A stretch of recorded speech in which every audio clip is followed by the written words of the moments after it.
My name is Valerie Washington, and I just turned 32. On the night of my birthday dinner, my 14-year-old niece deliberately dumped her sticky soda and half-eaten food all over my tailored suit.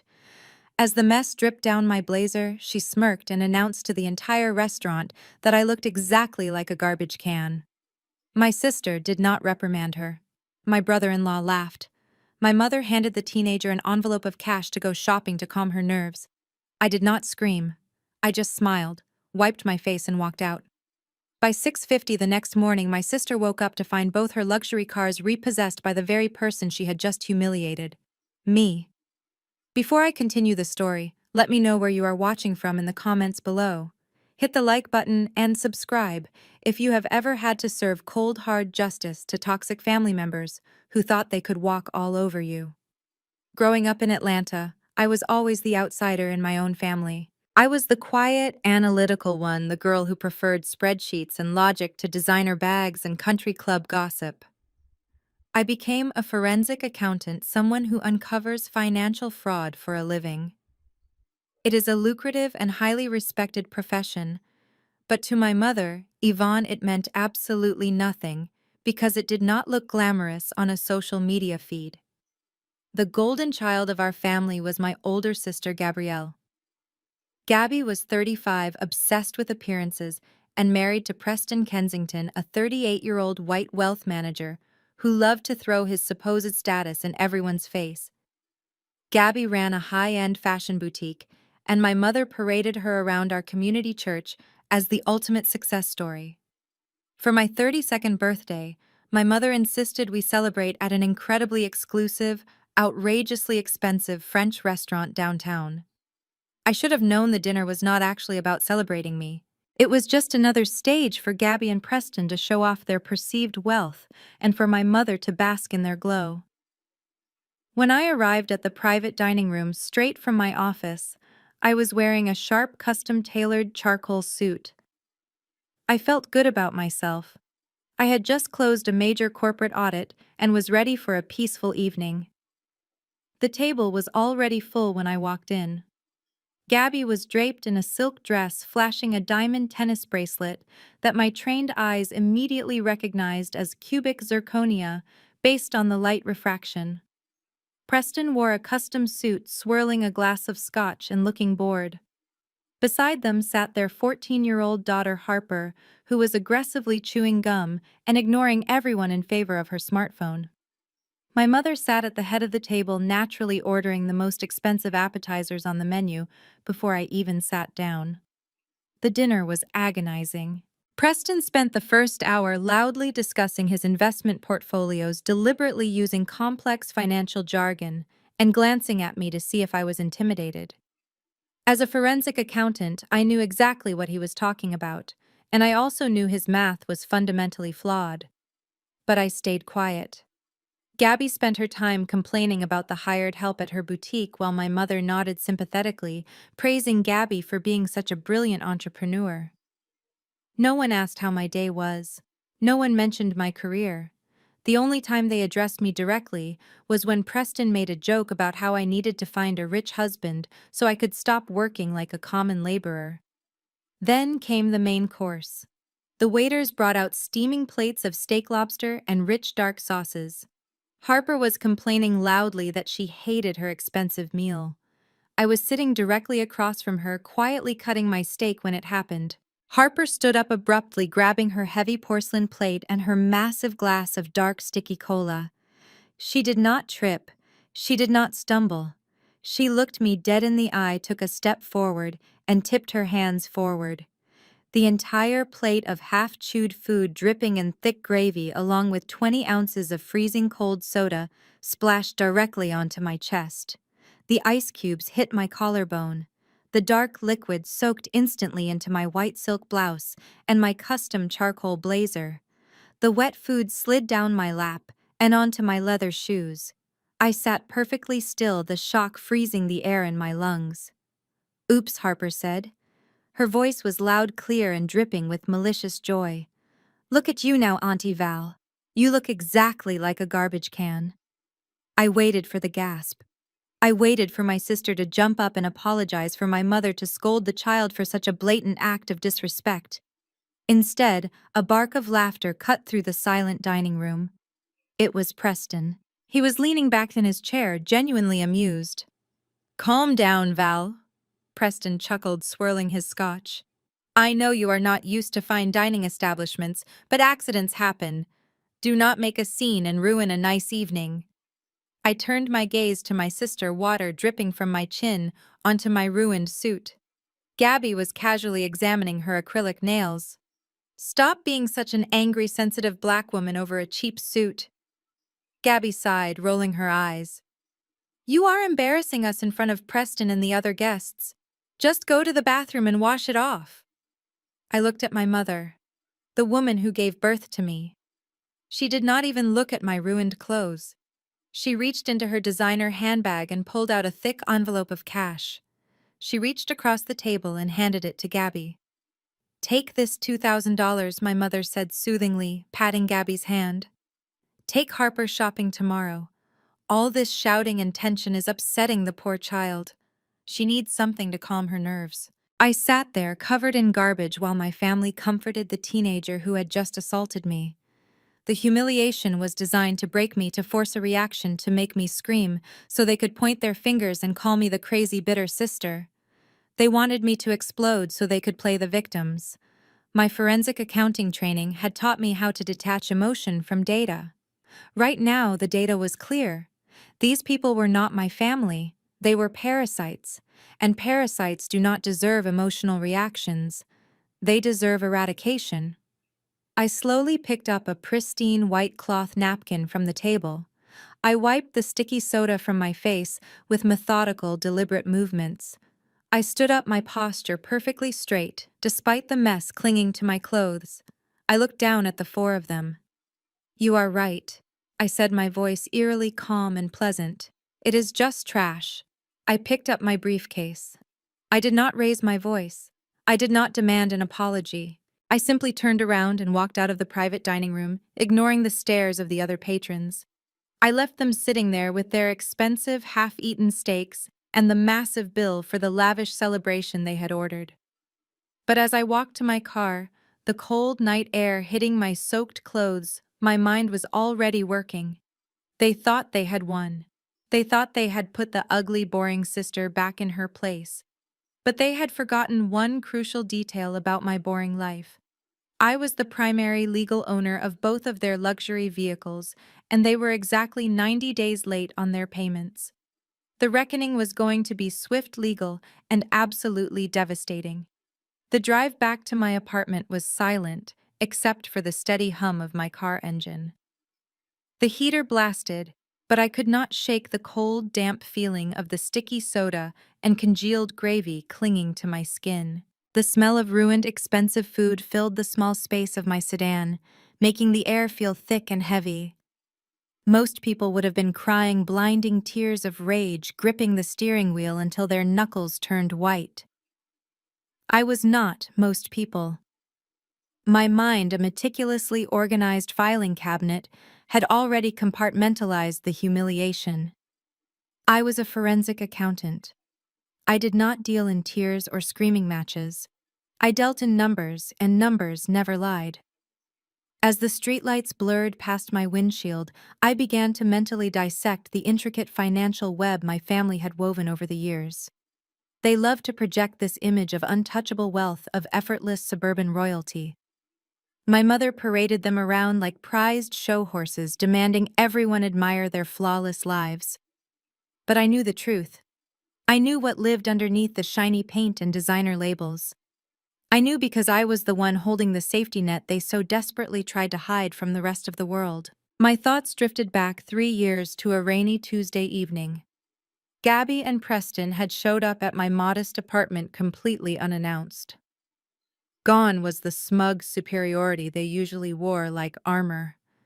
Instead, Gabby had mascara running down her perfectly contoured face, and Preston looked like a cornered animal pacing my living room floor. He had just landed his position at the wealth management firm, and Gabby was preparing to launch her high-end boutique. They needed to look the part, they pleaded with me. They needed luxury vehicles to convince their wealthy clients to trust them with their money. But there was a massive, ugly problem that they had hidden from my mother and the rest of our church community. Preston's credit score was completely destroyed. He had a history of terrible financial decisions, hidden debt, and missed payments that made him toxic to any legitimate luxury car dealership. They were desperate. They literally begged me to help them, promising they would make every single payment on time if I would just use my pristine credit to secure the loans. Because they were family, because I still foolishly believed in loyalty. Back then, I agreed to help them. I went down to the dealership and signed the paperwork. But my forensic background made me cautious. I did not just co-sign as a secondary guarantor. I structured the deal so I was the primary legal owner of both the Range Rover and the Porsche.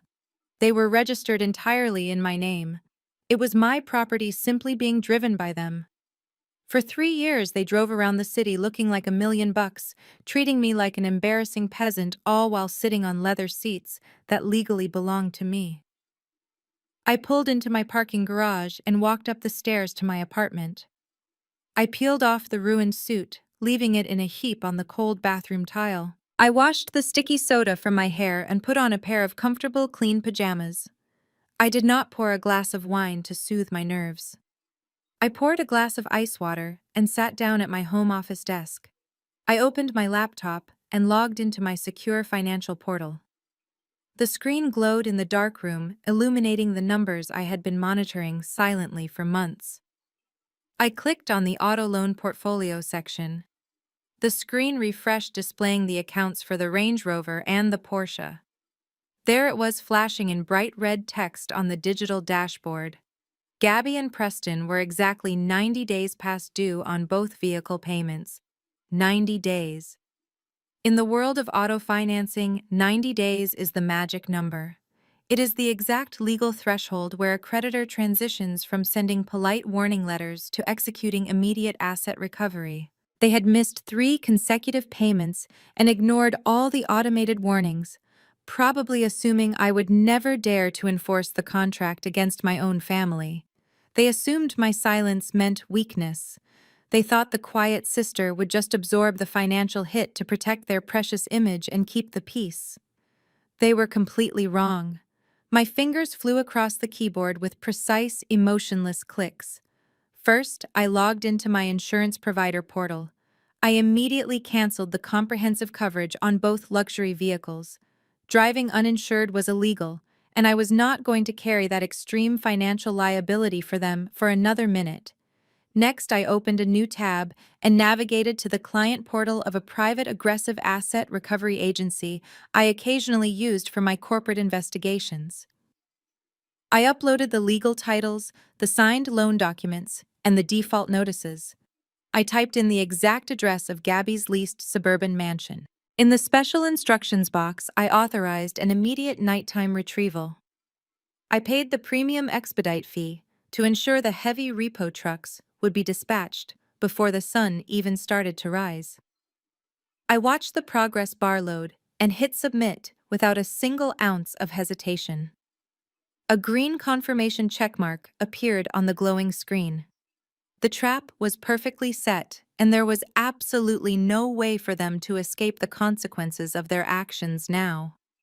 I closed the laptop, turned off the desk lamp, and walked quietly to my bedroom. I climbed into bed, pulling the warm blankets over myself, feeling lighter than I had in years. I set my phone alarm for exactly 6:50 in the morning.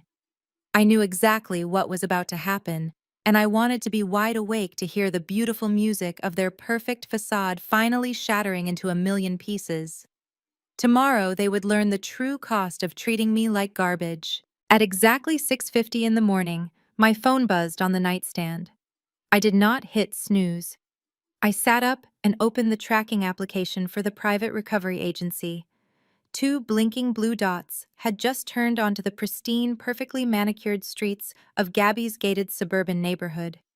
I walked into my kitchen and turned on my espresso machine. The grinding of the coffee beans was the only sound in my quiet apartment, but in my mind I could hear the glorious symphony unfolding 15 miles away. The recovery agency I hired offered a premium feature for hostile repossessions: live audio feed from the dispatcher's dashboard. I tapped the screen and connected the Bluetooth speaker on my kitchen counter. The heavy rumble of two massive diesel engines filled my apartment. I poured steamed milk into my cup, listening as the air brakes hissed loudly in the quiet, crisp morning air of that exclusive subdivision. The trucks had backed into Gabby's wide circular driveway. The sound of heavy metal chains clanking against the pavement echoed through the speaker. Those chains were wrapping around the axles of a pristine white Range Rover and a sleek black Porsche Cayenne.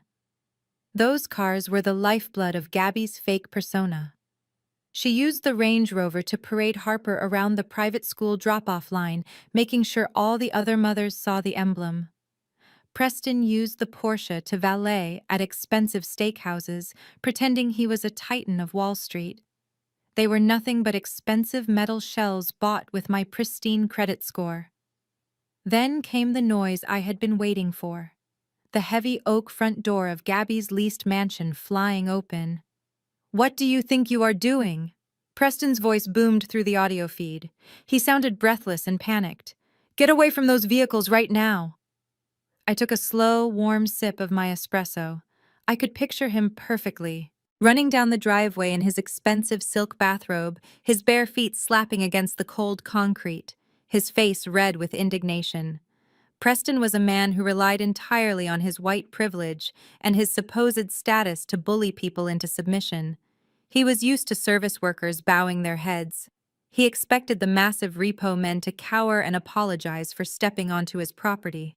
"I am calling the police," Preston screamed, his voice cracking with a mixture of fear and rage. "I am calling the mayor. Do you know who I am? I manage millions of dollars. I will sue you and your entire company into bankruptcy. You cannot touch my property. My lawyers will destroy you." The repo agent, a seasoned professional who dealt with angry frauds every single day, did not raise his voice. He simply let the hydraulic lifts whine as they hoisted the heavy Range Rover off the ground. The mechanical groans of the tow truck were music to my ears. "Sir, this is not your property," the agent spoke calmly. "Step back from the machinery or the police you are calling will arrest you for interfering with a lawful asset recovery." I heard the rustle of paper through the speaker. The agent was handing Preston the legal documentation. "Look at the signature, sir," the agent said. "Valerie Washington authorized this immediate retrieval. These vehicles belong to her. The accounts are exactly 90 days delinquent. We are taking them back to the legal owner. Have a nice morning." There was a long, suffocating silence on the feed. Preston's blustering threats completely evaporated. The realization hit him like a physical blow. The quiet, boring sister-in-law, the one he mocked for not understanding fine dining, the one he watched get covered in garbage the night before, had just legally stripped him of his most prized status symbols in broad daylight. Neighbors were surely peeking through their custom blinds, watching the great Preston Kensington standing helpless in his bathrobe while his luxury cars were towed away like literal trash. The audio feed clicked off as the trucks pulled out of the driveway. The silence in my kitchen returned. I set my espresso cup down and waited. I did not have to wait long. At exactly 7:05, my phone screen lit up. An incoming call from Gabby. The picture on the caller ID was of her and Preston smiling smugly at a country club event. I let it ring 3 times before I answered. I wanted her to sweat. Valerie Gabby shrieked into the phone the second the line connected. Her voice was hysterical, completely devoid of the condescending drawl she used the night before. "Valerie, tell me this is a mistake. Tell me you did not send tow trucks to my house." The neighbors are watching, Valerie. The neighbors saw everything. Harper is crying in the window. She was not crying because she had lost her cars. She was crying because her facade was broken. The illusion of her perfect, wealthy life was being dragged down the street on the back of a flatbed truck for the entire neighborhood to witness. The shame of being exposed was tearing her apart. I leaned against my kitchen counter and looked out the window at the rising sun. My voice was icy and perfectly measured. I did not yell. I did not show a single ounce of emotion. I spoke with the clinical precision of a forensic auditor presenting a final report. Sister, I said calmly, you are exactly 90 days delinquent on your financial obligations. Gabby was hyperventilating now. Valerie, please. Preston is going to fix it. We just had a slow quarter at the firm. The economy is tough right now. You cannot do this to us. We are your family. How could you humiliate us like this? We need those cars to maintain our image. I remembered the sticky soda running down my chest. I remembered the envelope of cash my mother handed her to go shopping. I remembered the laughter echoing in that private dining room. They did not care about humiliating me. They reveled in it. As the primary legal owner, I had to mitigate my financial liability. I replied, my tone entirely professional and devoid of any empathy whatsoever. The contracts you signed were very clear. You failed to uphold your end of the agreement for 3 consecutive months, so I removed my assets from your possession to protect my credit. But how are we supposed to get around? Gabby sobbed loudly into the receiver. Preston has high-profile client meetings today. How is Harper supposed to get to her private school? You left us with nothing, Valerie. You ruined our morning. I took another sip of my coffee. The dark, bitter flavor matched the moment perfectly. I suggest calling an Uber to drop Harper at her private school today, I said. And Gabby?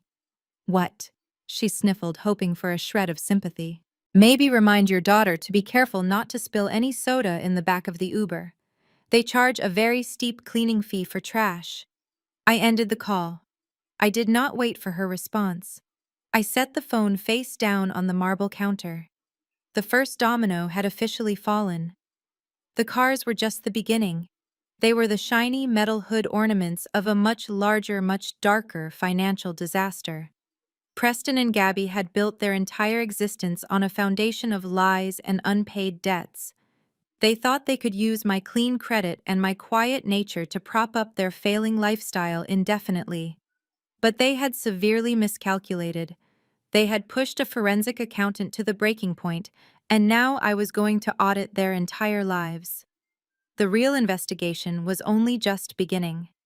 My phone screen lit up exactly 2 hours later with a text message from my mother, Yvonne, demanding my immediate presence at her house. It was not a request, but a strict summons. She expected me to rush over, apologize for my actions, and hand back the keys to the kingdom. I took my time. I showered, changed into a crisp navy blue pantsuit, and gathered my physical files into my leather briefcase. I drove to my mother's house in the affluent suburbs, a neighborhood she bragged about constantly despite the fact that she was always struggling to pay her annual property taxes. When I walked through the heavy oak front door, the atmosphere in the room was immediately hostile. The air felt thick with resentment and unsaid accusations. Gabby was curled up on the expensive white living room sofa, dabbing her dry eyes with a tissue, playing the victim role flawlessly. My mother stood in the center of the room with her arms crossed tightly over her chest, looking at me as if I had committed some unforgivable crime. Preston was pacing back and forth by the stone fireplace, holding a crystal glass of bourbon, even though it was barely 10 in the morning. My mother hissed at me before I even had both feet inside the room, demanding to know what was wrong with my mind. She asked how I could be so vicious and calculating toward my own sister. I stood my ground, holding my briefcase firmly by my side. I did not flinch or look away. I calmly stated that there was nothing vicious about holding adult individuals accountable for their legally binding financial contracts. My mother rolled her eyes and stepped closer to me, trying to use her maternal authority to make me shrink.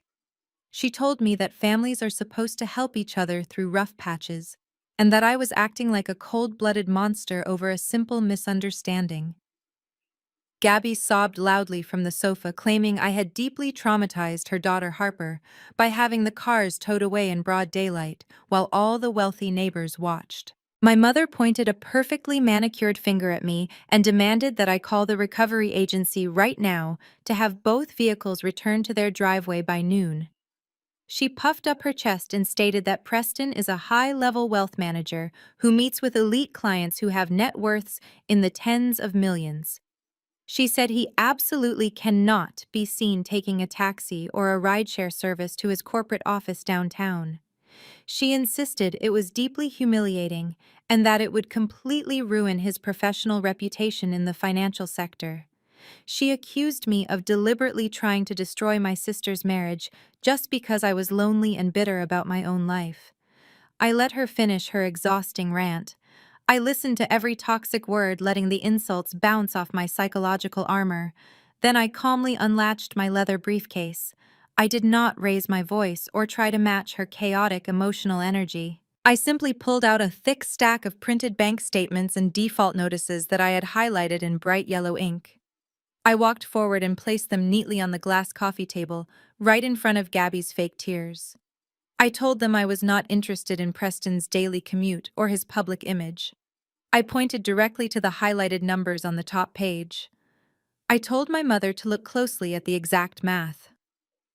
$4,500. I explained that was the exact amount of the missed payments over the last 90 days. I detailed how my pristine credit score, the exact same credit score they had desperately begged to use 3 years ago, was actively dropping because of their financial negligence. I told my mother that they were jeopardizing my financial stability to fund their daily luxury, and I absolutely refused to be their sacrificial lamb any longer. My mother barely glanced at the legal papers. She waved her hand dismissively, calling it a minor cash flow issue that Preston would sort out by next week. She told me I was being incredibly petty over pennies when Preston managed real substantial wealth. That was the moment Preston finally stepped in. He set his bourbon glass on the mantel and walked over to me, trying to use his height to physically intimidate me. He stood far too close, invading my personal space and looking down his nose at me. He had that arrogant corporate smirk plastered on his face, the one he used to bully people who he felt were beneath his social and economic tax bracket. He told me to listen to him very carefully. He sneered and said I was severely overstepping my boundaries. He told me that I sit in a dull cubicle all day looking at basic spreadsheets and that I am nothing but a glorified bookkeeper. He said I do not understand how high-level finance actually works in the real world. He arrogantly explained that money gets tied up in complex investments and that liquidity naturally fluctuates. He bragged that he moves more money in a single afternoon than I will see in my entire pathetic lifetime. He leaned in closer and told me, I am just jealous of his enormous wealth and jealous that my sister has a beautiful, luxurious life while I have absolutely nothing going for me. He fully expected me to cower. He expected me to shrink away and apologize for not understanding his brilliant financial mind. But as he stood there trying to verbally crush me, my eyes naturally scanned his appearance. My forensic training kicked in instantly, analyzing every visual data point in front of me. He was wearing a bespoke wool suit that easily cost $3,000. His watch was a heavy gold luxury timepiece. His tie was pure imported silk. From the ankles up, he looked every bit the successful Wall Street titan he claimed to be. But then my gaze dropped to the floor. He was wearing custom Italian leather Oxford shoes, but the leather near the instep was deeply cracked and peeling from obvious neglect. The dark polish was hastily applied to hide the severe scuffs along the sides, and the soles, the thick leather soles, were worn completely thin, with a visible hole starting to form near the toe box. My brain processed the glaring discrepancy in a fraction of a second. A man who truly manages millions of dollars, a man who easily drops thousands on a custom-tailored suit, does not wear shoes that are literally falling apart. He replaces them immediately, or he pays a cobbler to resole them. Heavily worn-out shoes on a man dressed in expensive luxury labels meant only one thing to an auditor. He was cash poor. He was spending every available liquid cent on highly visible items to maintain the grand illusion of wealth. but he could not afford the basic private maintenance of his lifestyle. He was drowning in hidden debt. I looked back up into his arrogant face. I did not argue with his childish insults. I did not bother to defend my career or my firm. I just stared at the faint panic hiding behind his cold blue eyes. The repossessed cars were just the tip of the iceberg. Preston Kensington was living on the brink of a massive hidden bankruptcy, and my forensic mind registered that I was going to be the one to expose every single fraudulent penny. I did not back away from his towering frame. I held his gaze and let a knowing smile touch the corners of my mouth. "You move millions of dollars in a single afternoon, Preston?" I asked, my voice dropping to a conversational whisper that carried perfectly across the quiet room. "Then why are you carrying exactly $150,000 in secret revolving credit card debt across 4 different high-interest accounts?" The color drained completely from Preston's face. His arrogant smirk vanished, replaced by a look of sheer terror. He took a sudden step back as if I had physically struck him. "How do you—" "I mean, that is a complete lie," he stammered, his corporate confidence shattering in an instant. Gabby let out a loud, dramatic gasp from the sofa. She buried her face in her hands and began to wail. "Mom, make her stop!" Gabby sobbed loudly, her shoulders shaking with forced agony. "She is making up vicious lies to ruin my marriage. She has always hated us because we are happy, and she is miserable. She took our cars, and now she is trying to destroy Preston's career with these insane accusations. I cannot take this emotional abuse anymore." My mother did not hesitate. She did not ask Preston if my words were true. She did not question why a high-level wealth manager would be terrified by a simple accusation. Instead, she marched across the living room, her face twisted with a level of pure hatred I had never seen directed at me before. She raised her hand and slapped me hard across the face. The sharp crack echoed off the vaulted ceilings. The physical force of the blow snapped my head to the side. My cheek burned with intense, stinging heat. The room went dead silent except for the sound of Gabby's manufactured sniffles. The heavy crystal chandelier above us seemed to vibrate from the sudden violence in the air. "You are a bitter, jealous failure," my mother screamed, her voice shaking with absolute rage. "You have always been a disappointment to this family. You cannot stand to see your sister living a beautiful life while you sit alone in your empty apartment. Get out of my house, Valerie. Get out and do not ever come back." I slowly turned my head back to face her. I did not flinch. I did not raise my hand to my burning cheek. I did not shed a single tear.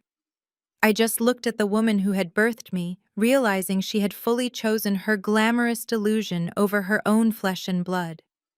"I understand," I said, my voice steady and completely void of any emotion. "I will leave you to your perfect family." I turned around to walk out of the living room, but as I pivoted toward the heavy oak front door, my eyes instinctively swept across the expensive glass coffee table. My forensic habits never stopped scanning for anomalies.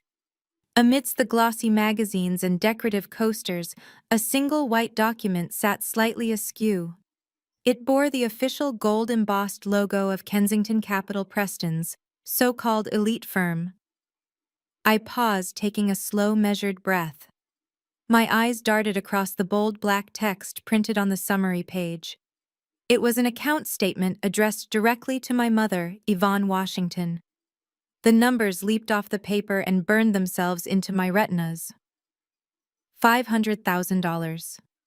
The exact amount of my mother's hard-earned retirement savings her entire life long. 401k balance had been fully transferred. The destination account was listed as Preston's private hedge fund. My blood ran completely cold. The stinging in my cheek vanished instantly, replaced by a deep, chilling dread that paralyzed me for a fraction of a second. My mother had given him everything. Every single cent she had saved for her old age was now sitting in the hands of a man wearing broken shoes and drowning in secret debt. This was no longer just about 2 repossessed luxury cars or a petty family squabble over unpaid bills. This was a catastrophic financial crime unfolding right in front of me. Preston had not just ruined his own credit. He was actively draining the assets of the people who trusted him most. He was using my mother's blind devotion to Gabby as a weapon to fund his failing facade. I stood there staring at the paper, my mind running through the mathematical impossibilities. A legitimate wealth manager would never advise a 60-year-old woman to liquidate her secure retirement accounts and dump the entire sum into a single private hedge fund. It violated every fundamental rule of risk management and fiduciary duty. It was an aggressive transfer of wealth that screamed of desperation and fraud. It was financial suicide. But Preston was not acting as a fiduciary. He was acting as a predator desperate for a sudden influx of cash to keep his own sinking ship afloat. I looked at my mother. She was still breathing heavily from the exertion of slapping me, her eyes glaring at me with self-righteous fury. She thought she was defending a highly successful son-in-law. She thought she was protecting her golden child's perfect marriage. She had absolutely no idea that the man standing behind her had just stolen her entire future to pay for the designer clothes on Gabby's back and the expensive bourbon in his glass. For a brief second, I considered warning her. I considered pointing to the paper and explaining the massive risk she had just taken.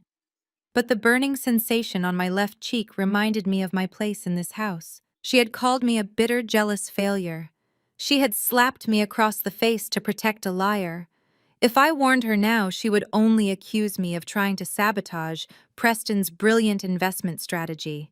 She would never believe the ugly college dropout over the wealthy white financial genius.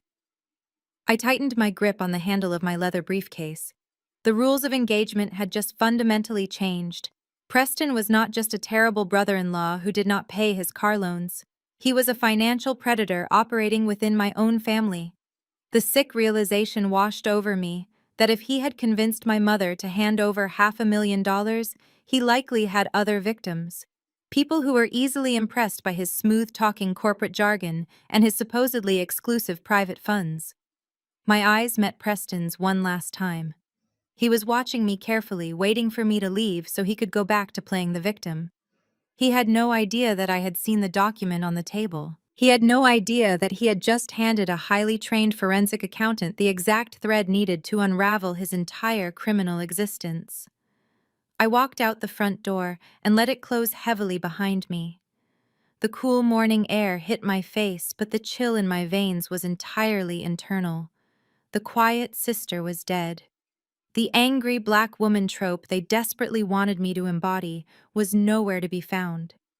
I was stepping into the cold, calculating realm of financial justice. I walked to my car, unlocked the door, and slid into the driver's seat. I did not start the engine immediately. I sat in the quiet isolation of my vehicle and mapped out the exact sequence of events that needed to happen next. This was not just about cars anymore. This was about survival and absolute financial destruction. I was going to audit Preston Kensington until there was nothing left of his fake empire but dust and federal charges. I pulled out of my mother's driveway and merged onto the highway, heading straight for the city. The sting on my cheek had faded into a dull throb, but my mind was operating at 1,000 miles a minute. I bypassed my apartment completely and drove directly to my firm in the financial district. The weekend security guard nodded at me as I badged into the empty glass lobby. The silence of the 24th floor was exactly what I needed. I walked into my corner office, dropped my briefcase on the sleek desk, and turned on my primary workstation. The 3 massive monitors hummed to life, casting a blue glow across the dark room. I was in my element now. I pulled up my specialized forensic accounting software, the kind of database access that costs thousands of dollars a month and requires federal clearance layers to operate. I typed the words Kensington Capital into the primary search bar. Preston always spoke about his firm as if it was a titan of Wall Street, a monolithic institution that managed the wealth of the city's elite. The system loading screen spun for a fraction of a second before the initial public records populated on my right monitor. The very first red flag appeared instantly.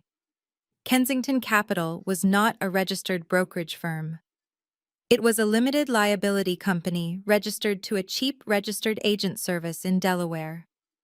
A legitimate hedge fund or wealth management firm requires extensive filing with the Securities and Exchange Commission.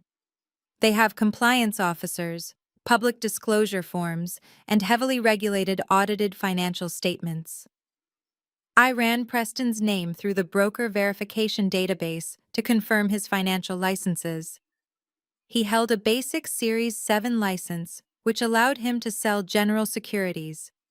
But his disciplinary history had a massive, gaping hole. He had been quietly let go from a mid-level banking job 5 years ago. There were no records of him managing a verified hedge fund anywhere in the state or federal systems. He was operating entirely in the dark, utilizing regulatory loopholes designed for small private investment clubs, not institutional wealth managers handling millions in retirement funds. I cracked my knuckles and began to pull the corporate tax filings and state registry documents. Preston was slick, but he was arrogant. And arrogant men always leave a digital trail. He assumed nobody in his social circle would ever dare to look behind the curtain. He relied on his expensive bespoke suits and leased luxury cars to blind his clients to the total lack of actual financial infrastructure. I accessed the commercial property records for the address listed on his corporate tax filings. The prestigious downtown office space he constantly bragged about at family dinners was nothing more than a virtual mail drop. It was a shared co-working space where he rented a desk for $300 a month just to use the prestigious zip code on his glossy business cards. My thoughts shifted back to the documents sitting on my mother's coffee table. $500,000 transferred into his private fund. I needed to know where that money actually went. Using a proprietary financial tracking tool designed to trace corporate asset flows, I began searching for the banking institutions associated with Kensington Capital. I found a primary operating account at a regional bank. By analyzing the routing data and the publicly available creditor liens against his business, a terrifying pattern began to emerge. The money was not going into institutional clearinghouses. It was not buying blue-chip stocks or municipal bonds or secure treasury notes. The capital was moving in a frantic circular motion. I cross-referenced the incoming deposits with the outgoing wire transfers. Preston would receive a large influx of cash, like my mother's retirement savings, and within 48 hours, that exact same amount would be heavily fragmented. A portion went directly to his personal checking accounts to pay for his custom wardrobe and high-end bourbon habits. Another portion went to the commercial lease companies to keep the suburban mansion and Gabby's failing boutique from going into immediate foreclosure. But the most sinister part of the financial web was where the rest of the money traveled. The outgoing wire transfers were being sent to older individual accounts, categorized on the ledgers as dividend payouts and investment returns. I watched the screen as the transaction codes scrolled past my tired eyes, mapping out the grim reality of his operations. He was not generating any actual revenue or investment returns. There was no portfolio of stocks gaining value in a booming market. He was simply taking new investor capital and using it to pay off the older investors to create the illusion of massive profits. It was the most basic, destructive form of financial fraud in existence. I sat back in my leather chair, the cold realization washing over me and completely chilling the blood in my veins. My brother-in-law was not just a bad businessman struggling with temporary cash flow issues. He was the architect of a textbook Ponzi scheme. I pulled up the final layer of routing data to see where the ultimate safety stash was hidden. The digital trail led away from the domestic banking system entirely. I pulled the business registration data for the offshore entities that were receiving the remaining funds. They were all registered within the last 6 months under names of fictitious corporate directors. Preston had deliberately structured the international routing numbers to bypass standard anti-money laundering triggers by keeping the transfers just under the federal reporting thresholds. It was a technique called smurfing, and it was highly illegal. I mapped out the entire network on my digital whiteboard, connecting the dots between Kensington Capital, the Delaware Limited Liability Company, and the offshore accounts. The final destination was a secure, unnumbered financial trust in the Cayman Islands. Every single arrow on my screen pointed to an inevitable, devastating collapse. The math was completely undeniable. When a Ponzi scheme reaches the point where the operator has to steal from his own mother-in-law to maintain liquidity, the end is only days away. He was bleeding his own family dry to buy himself enough time to disappear completely. He was actively preparing to run. The worn-out soles on his expensive leather shoes, the frantic screaming anger over the repossessed luxury cars, the aggressive demand for my mother's entire retirement fund.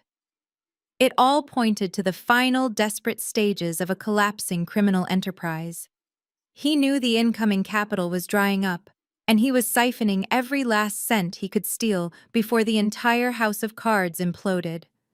My mother had blindly handed her entire life over to a criminal who was quietly packing his golden parachute. Preston Kensington was not a wealth manager.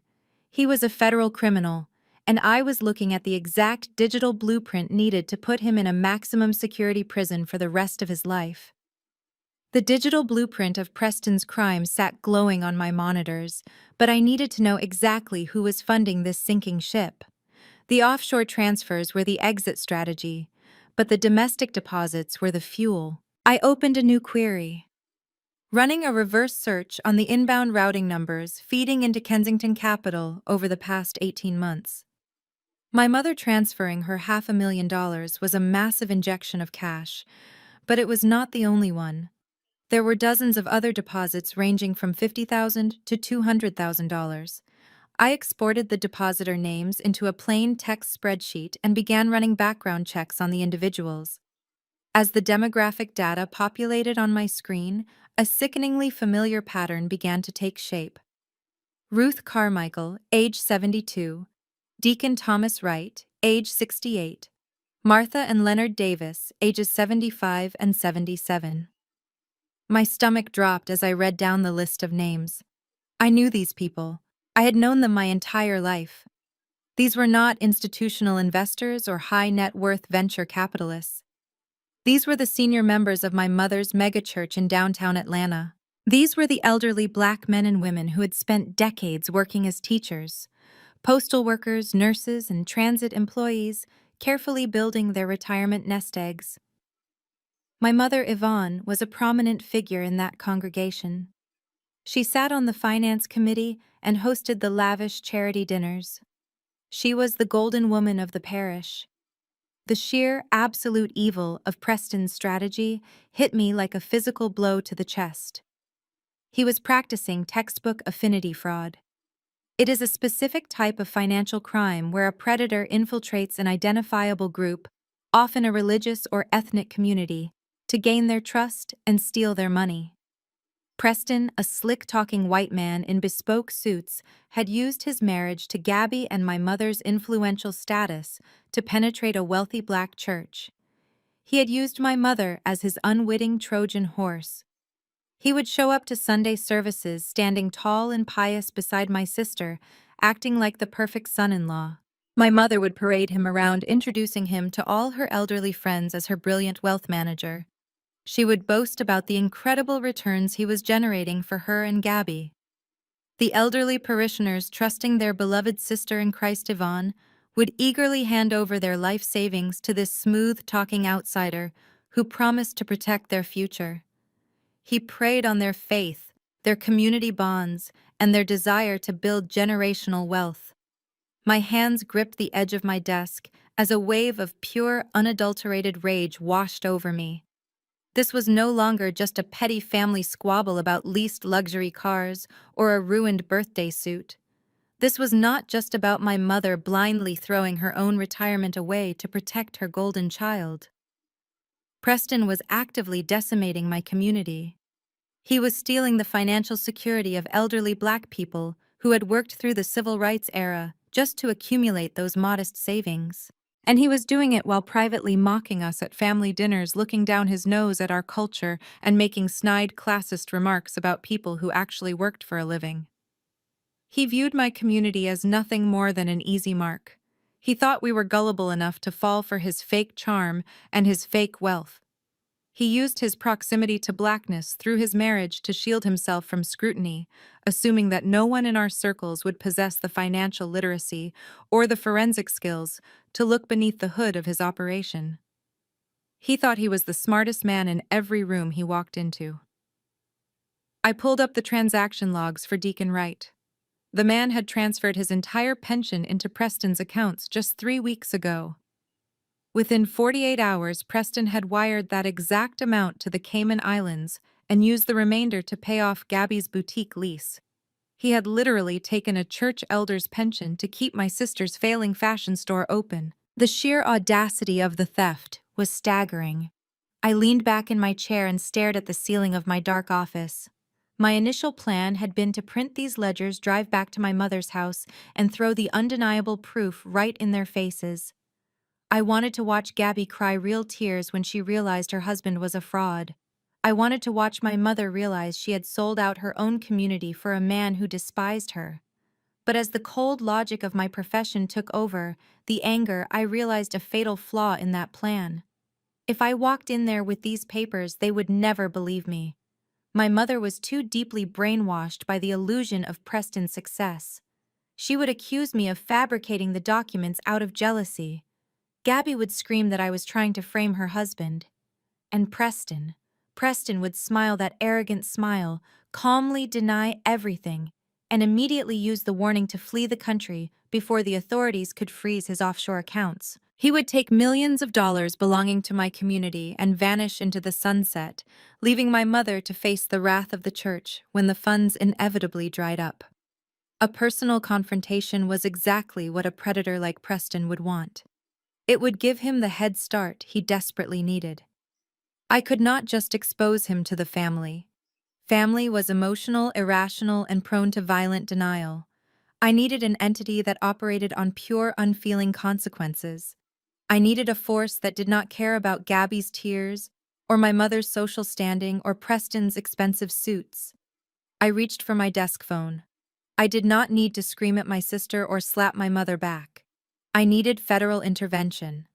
I needed the full, crushing weight of the United States government to fall directly onto Preston's head. The game was over, but the execution had to be flawless. I picked up my secure phone, the one I kept locked in my bottom drawer for sensitive corporate audits. I dialed a direct line to the federal building downtown. The phone rang twice before a familiar gruff voice answered. It was Special Agent David Mitchell. We had worked together 2 years ago on a massive corporate embezzlement case where a tech executive had tried to hide millions in fake vendor accounts. Mitchell was a veteran of the FBI white-collar crime division. He did not care about local politics or social standing. He only cared about the paper trail and putting financial predators behind bars. Mitchell. It is Valerie Washington, I said, keeping my voice perfectly level. I need a secure link. I have an active affinity fraud and Ponzi scheme operating in my city, and the target is actively staging capital for an offshore exit. Mitchell did not waste time with pleasantries. He knew that if I was calling him directly, the math was already verified and the situation was critical. He generated a secure encrypted portal link and sent it to my terminal. I bundled the spreadsheets, the routing numbers, the Delaware Limited Liability Company filings, and the Cayman Island Trust documents. I uploaded the entire package and waited while he opened the files on his end. I listened to the heavy silence on the line as Mitchell reviewed the data. I could hear him clicking through the transaction logs, seeing the exact same horrifying pattern I had just uncovered. He saw my mother's $500,000 transfer. He saw the deposits from the elderly church members. He saw the immediate outgoing wires to the offshore accounts. This is a bloodbath, Valerie Mitchell finally said, his voice tight with professional anger. He is targeting vulnerable seniors through a church network. The structure is textbook Ponzi, but he is moving fast. The offshore accounts were opened less than a month ago. He is liquidating everything he can touch. I know, I replied, staring at the digital web on my monitors. He is cash poor domestically. He has massive hidden revolving debt, and he is struggling to maintain his lifestyle. I repossessed 2 of his luxury vehicles this morning because he defaulted on the loans. That is what triggered his panic. He is going to run Mitchell. He is going to drain my community completely dry and vanish before the weekend. Mitchell exhaled heavily into the receiver. We have a significant problem, Valerie. Standard federal investigations take time. We have to present this to a federal judge, get subpoenas for the domestic banking records, trace the offshore routing, and build a grand jury indictment. That process takes weeks, even when we expedite it.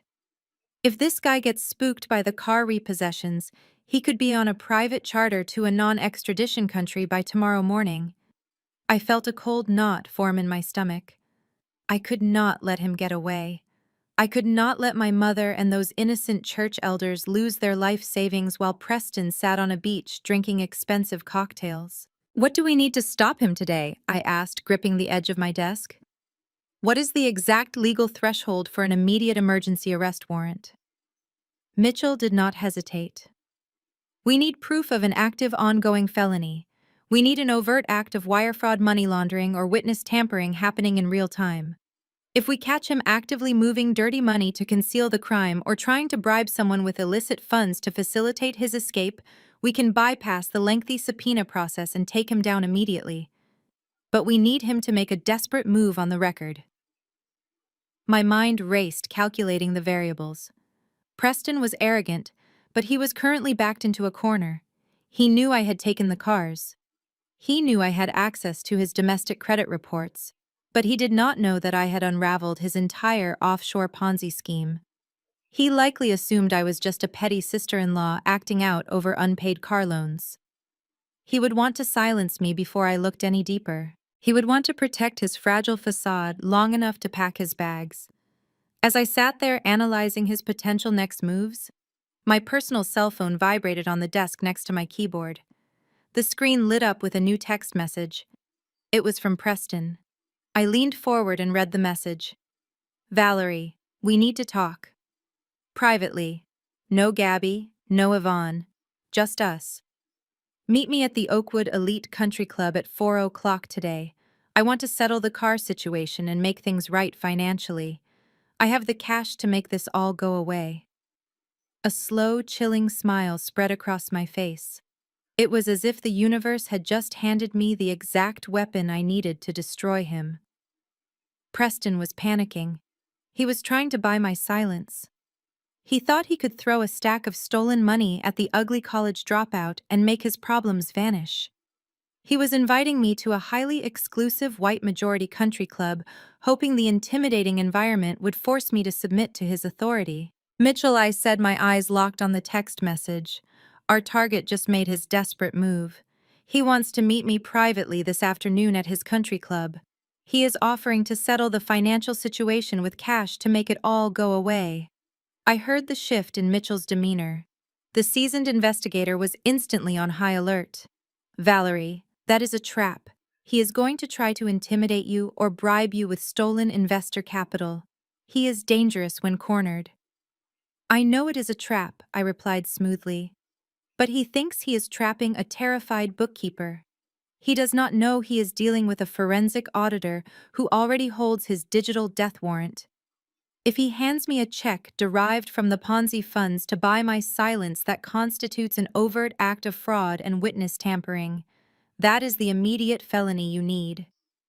There was a brief pause on the line before Mitchell spoke again. His voice was deadly serious. You are absolutely right.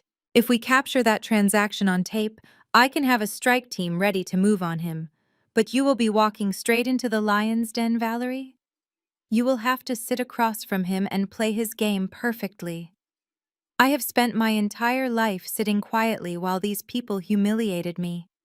I said, my voice devoid of any fear. Playing his game will be the easiest thing I have ever done. I need you to wire me for sound, Mitchell. I want every single arrogant word he says recorded by the Federal Bureau of Investigation." Mitchell agreed immediately. He told me to leave my office and drive to a secure underground parking garage near the federal building. An undercover technical agent would meet me there to install a covert audio transmitting device in my clothing. The FBI would have a surveillance van parked outside the country club monitoring the entire conversation in real time. I hung up the secure phone and picked up my personal cell. I opened the text thread with Preston. I did not demand an apology. I did not ask any questions. I typed a single word: confirmed. I locked my workstation and grabbed my briefcase. Preston Kensington thought he was about to exert his white corporate dominance over his quiet black sister-in-law. He thought his country club membership and his stolen cash made him untouchable. He had absolutely no idea that he had just invited his own executioner to tea. I walked to the elevator, feeling the cold, calculating rhythm of justice beating in my chest. The trap was set, but I was the one holding the trigger. I pulled my modest sedan up to the towering iron gates of the Oakwood Elite Country Club precisely at 3:55. The security guard at the booth looked at me with immediate suspicion, his eyes darting from my face to my vehicle. Oakwood was the kind of place where generational wealth went to hide from the rest of the world. It was overwhelmingly white, heavily guarded, and steeped in old money arrogance. I gave him Preston's name and watched his demeanor shift to polite deference before the gates slowly swung open. I parked between a row of imported luxury cars and took a steadying breath. Under my tailored blazer, right against my collarbone, taped securely to my skin, was a federal audio transmitter. Agent Mitchell and his team were parked a quarter-mile down the road in a utility van, listening to my every heartbeat. I walked through the massive mahogany doors into the grand lobby. The air smelled of expensive cigars, aged leather, and exclusionary privilege. Preston had chosen this specific location to make me feel small. He wanted me to walk into his fortress of power and feel like the poor black sister-in-law who did not belong. But I felt nothing but cold, clinical focus. The hostess directed me to a private terrace overlooking the immaculate 18-hole golf course. Preston was already there, sitting at a wrought iron table under a green awning. He had a fresh glass of bourbon in his hand and an obnoxiously smug expression on his face. He did not stand up when I approached the table. He merely gestured to the empty chair across from him. I sat down, placing my leather briefcase on the ground beside my feet. He took a slow sip of his drink, looking at me like I was an irritating bug he had finally decided to squash. He told me I cleaned up nice, but that I was way out of my depth in a place like this. He said the stunt I pulled this morning with the tow trucks was cute, but it was a massive miscalculation on my part. I folded my hands on the table and looked directly into his eyes. I told him there was no miscalculation on my part at all. I simply executed a lawful recovery of my assets because he failed to pay his debts. His jaw tightened slightly, but he quickly masked his anger with a practiced corporate smile. He leaned forward, resting his elbows on the table, trying to physically dominate the space between us. He told me to listen to him very carefully. He whispered that he knew I thought I had accomplished something today, but all I did was embarrass Gabby and cause unnecessary family drama. He accused me of letting my jealousy ruin my own life. He said he brought me here today because he is a generous man and he wanted to put an end to this petty sibling rivalry once and for all. He wanted to buy back the vehicles and sever all financial ties with me, so his wife would not have to deal with my toxic energy anymore. He reached inside his tailored jacket pocket and pulled out a crisp rectangular piece of paper. He placed it on the table and slid it slowly across the glass surface until it rested right in front of me. It was a certified cashier's check drawn from a regional bank. The amount was clearly printed in bold black ink. $50,000. The memo line simply read settlement. I looked at the check and then back at him. I did not reach for it. I let the silence hang in the air, knowing the microphone on my chest was picking up every single ambient sound. "Take the money," Val Preston sneered. his voice laced with absolute contempt. "Stop being the bitter, angry sister. Let the men handle the real wealth." He told me to go buy myself a nicer apartment and leave his perfect family alone. I kept my facial expression completely neutral, but inside my mind was racing. I needed him to say the exact words to trigger the federal wire fraud statute. I looked at the check again and feigned a look of confused hesitation. I told him that $50,000 was a lot of liquid cash for a man who could not afford to pay his car notes for 3 months. I asked him directly where he suddenly got this kind of money, especially since I knew his business credit was tapped out and his personal accounts were frozen. Preston's ego could not handle the implication that he was broke. He could not resist the urge to prove his superior intellect to the woman he despised. He laughed, a harsh, arrogant sound that echoed across the empty terrace. He mocked me, asking if I really did not understand how high finance worked. He said he did not need personal credit because he managed a private hedge fund with millions of dollars moving through his accounts every single week. He proudly stated that this $50,000 was nothing to him. He leaned back and explicitly bragged that the funds came directly from new investor capital that just cleared his accounts this morning. He smiled and told me that Deacon Wright and a few other lovely seniors from my mother's church had just decided to expand their portfolios with him, and he was simply reallocating a minor percentage of their fresh deposits to clean up this annoying little car situation. There it was, the golden ticket. The absolute, unvarnished truth spoken clearly into a federal recording device. Preston Kensington had just explicitly admitted to taking new investor capital from elderly church members and using it to pay off his personal debts and bribe his sister-in-law. It was the textbook definition of wire fraud, money laundering, and operating a Ponzi scheme. He had just handed the FBI his own signed confession on a silver platter. I slowly reached out and picked up the cashier's check. I folded it neatly in half and tucked it into the inner pocket of my blazer, right next to the hidden microphone. I looked at Preston. He was smirking, leaning back in his chair, looking incredibly pleased with himself. He truly believed he had just bought my silence forever. He thought his money and his white privilege had put the angry black woman back in her place. I stood up, picking my briefcase off the floor. I told him that our business was officially concluded. I turned around and walked away, leaving him sitting on the terrace drinking his expensive bourbon in total blissful ignorance. I walked back through the country club lobby, the heavy mahogany doors closing behind me for the last time. I got into my modest sedan and drove out through the iron gates. I did not go home. I drove exactly 3 blocks down the tree-lined street and pulled into a deserted public park parking lot. A plain white utility van was idling quietly under the shade of a large oak tree. I parked next to it and got out. The side door of the van slid open, revealing Agent Mitchell sitting in front of a bank of glowing audio equipment. He had his headphones pulled down around his neck and a grim, satisfied smile on his face. I reached into my blazer pocket and pulled out the folded cashier's check. I handed it directly to Mitchell, along with a silent nod. Mitchell took the check, examining the $50,000 amount and the bank routing numbers. "We got him," Valerie Mitchell said, his voice low and heavy with absolute certainty. "We have the audio confession, and we have the illicit funds crossing state lines. The warrant is as good as signed. You did your job perfectly. Now it is time for us to do ours." A full 7 days passed since the moment I handed that cashier's check to Agent Mitchell. A week is a strange measurement of time when you know a catastrophic event is barreling toward your family. For 7 days, I went to my corporate office. I drank my morning espresso. I reviewed financial ledgers, and I existed in a state of absolute chilling silence. I did not block Gabby's phone number, but I did not answer her calls either. Preston sent 2 text messages asking if the check cleared and telling me to confirm our arrangement was finalized. I ignored both of them. Standard federal protocol dictated that I act completely normal so as not to spook the target.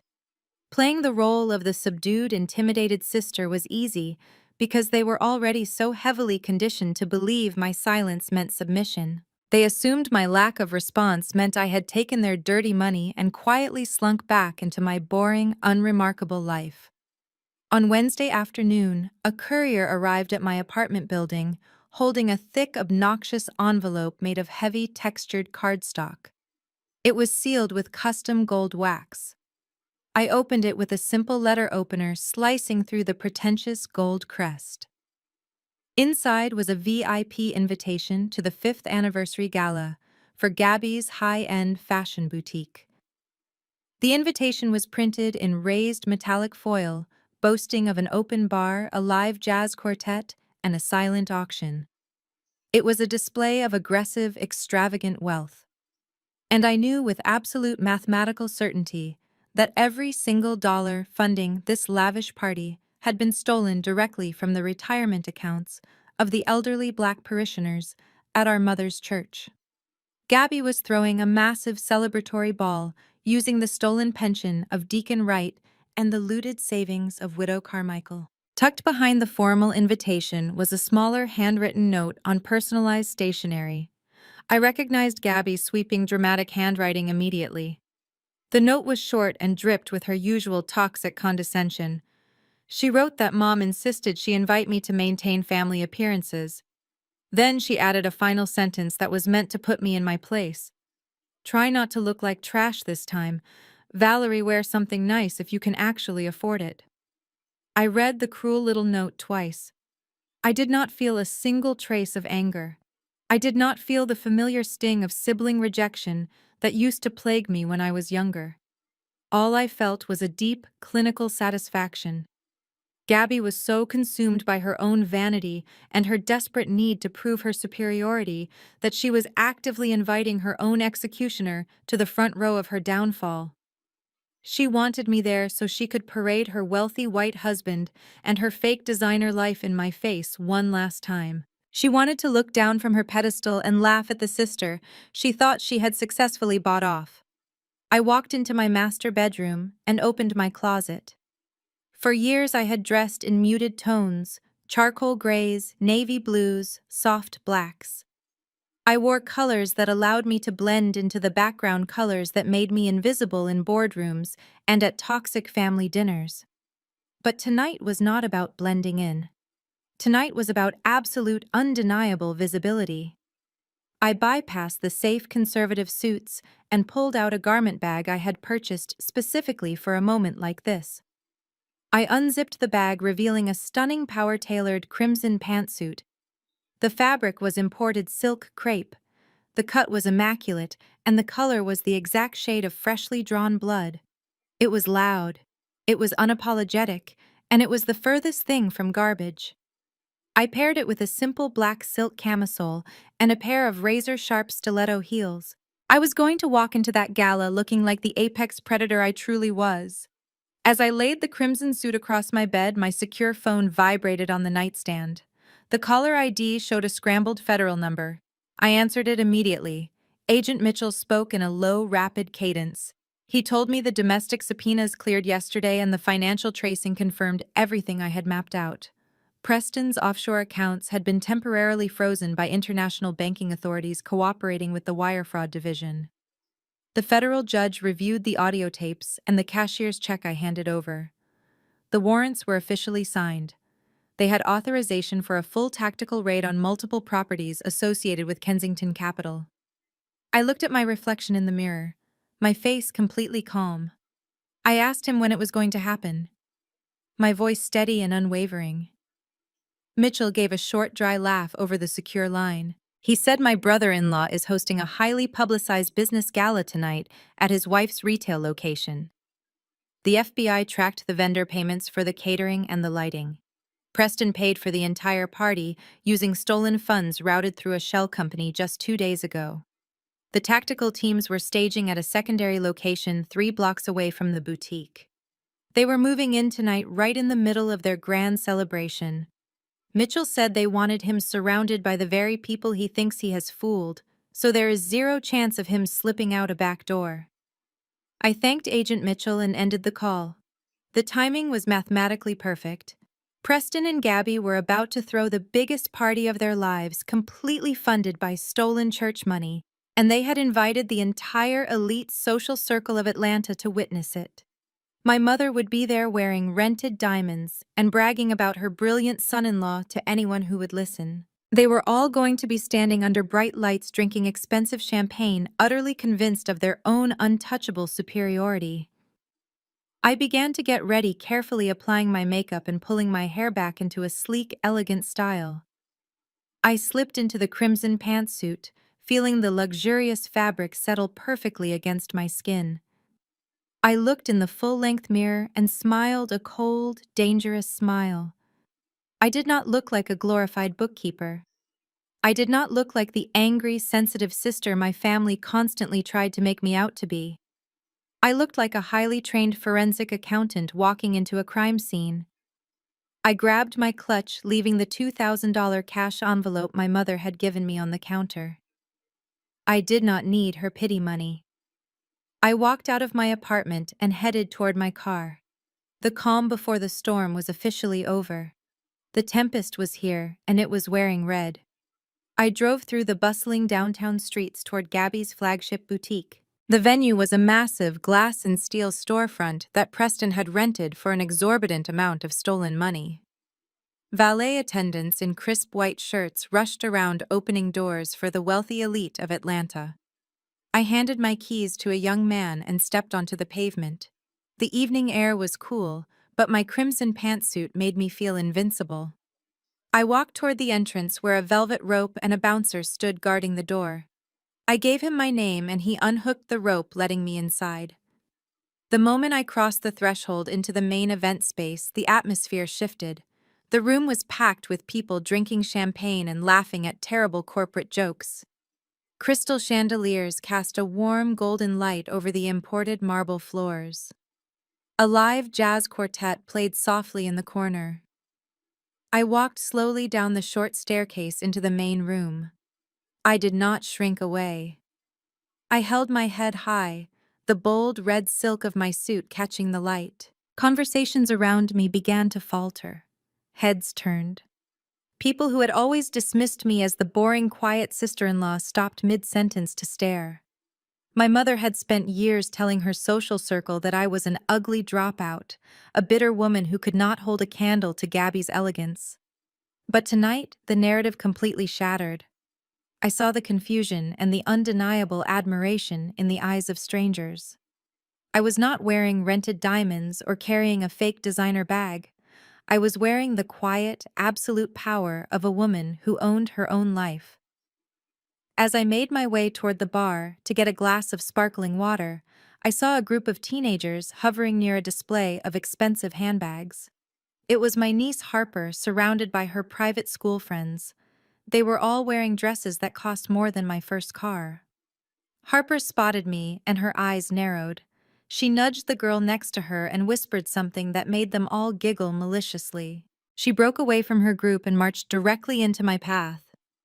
She crossed her arms and looked me up and down with that same arrogant sneer she used at the restaurant a week ago.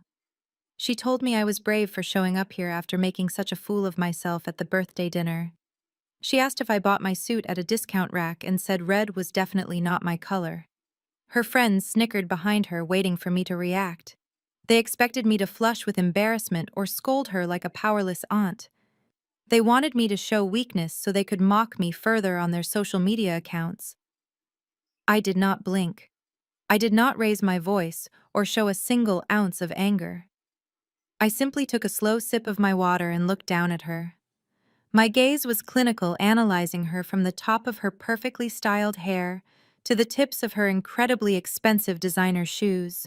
I leaned in close enough that her friends could not hear what I was about to say. I spoke in a voice so cold and flat, it made her arrogant smile falter instantly. I told her to enjoy the beautiful designer dress she was wearing tonight. I told her to take a lot of pictures and eat as much expensive caviar as she could stomach. Harper looked confused, her brow furrowing as she tried to understand my sudden shift in tone. I kept my voice at a chilling whisper and told her that by midnight tonight, That beautiful dress and every single luxury item in her mother's store would be classified as state evidence. I told her that federal agents do not care about her private school status when they seize assets bought with stolen pension funds.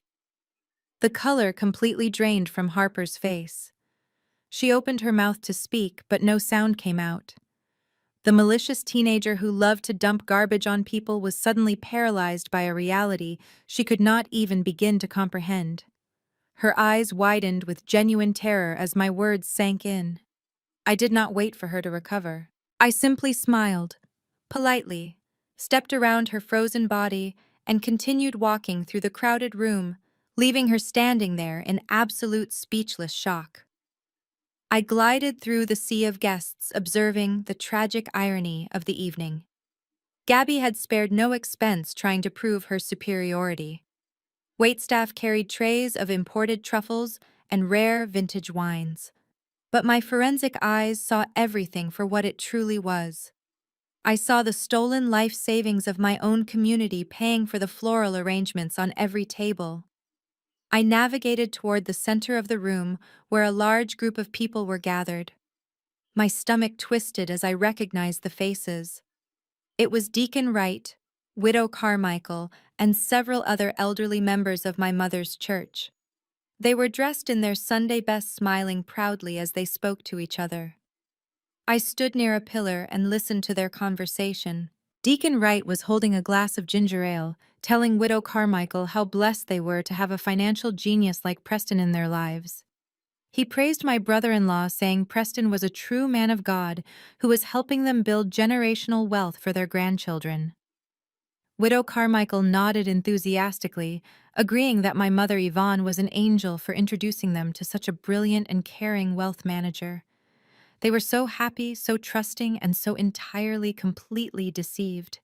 I felt a sharp physical ache in my chest listening to them praise the very predator who was currently draining their accounts. Preston was standing just a few yards away, soaking up their admiration while secretly plotting his escape to the Cayman Islands. He was drinking their retirement funds while smiling right in their faces. My jaw clenched, but I forced my muscles to relax. I could not blow the operation now. I looked down at my watch. It was 8:15. The federal tactical teams were already positioned 3 blocks away, waiting in the dark. I looked back at Preston laughing with my mother and a group of local politicians. I silently counted down the minutes in my head, knowing that the music was about to stop, and the glorious, brutal reckoning was finally here. The jazz music swelled through the room, filling the cavernous space with a false sense of sophistication. I stood near a towering column of white roses, watching the crowd mingle. The crimson silk of my suit felt like armor against the toxic energy radiating from the people around me. I did not have to wait long for the main event to find me. Out of the corner of my eye, I saw the crowd part slightly. Gabby was making her way toward me.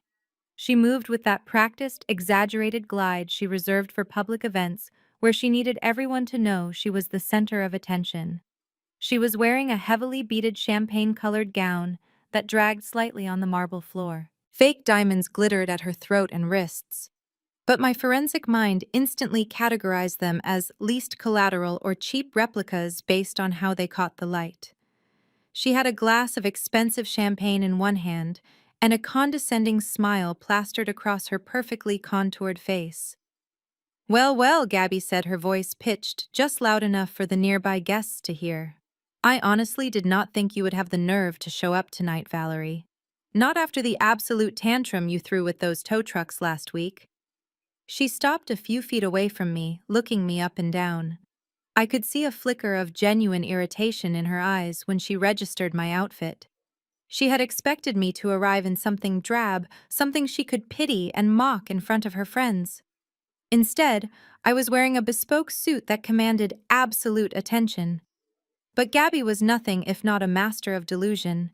She quickly recovered her smug expression and took a delicate sip of her drink. "I suppose I should thank you," she continued, her tone dripping with fake sweetness.